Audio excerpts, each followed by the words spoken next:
Pemirsa, penjabat Ketua Tim Penggerak PKK Aceh menghimbau pemerintah kampung di Kabupaten Nagan Raya untuk melibatkan kader PKK dalam setiap kegiatan pembangunan.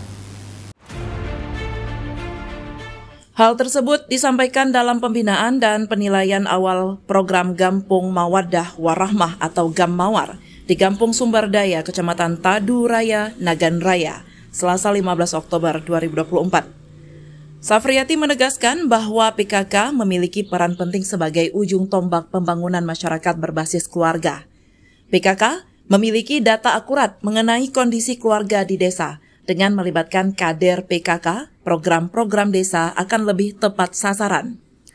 Selain itu, Safriyati mendorong kader PKK di Kampung Sumbardaya untuk berkreasi dalam menyukseskan program GAM-Mawar yang bertujuan untuk meningkatkan kesejahteraan masyarakat melalui pemberdayaan lokal dan penguatan penerapan syariat Islam. Safriyati menambahkan bahwa desa yang menjadi lokus GAM-Mawar dapat memilih kegiatan sesuai potensi dan kebutuhan setempat untuk menciptakan desa mandiri dan sejahtera. Ia juga mengapresiasi semangat para kader di Kampung Sumbardaya.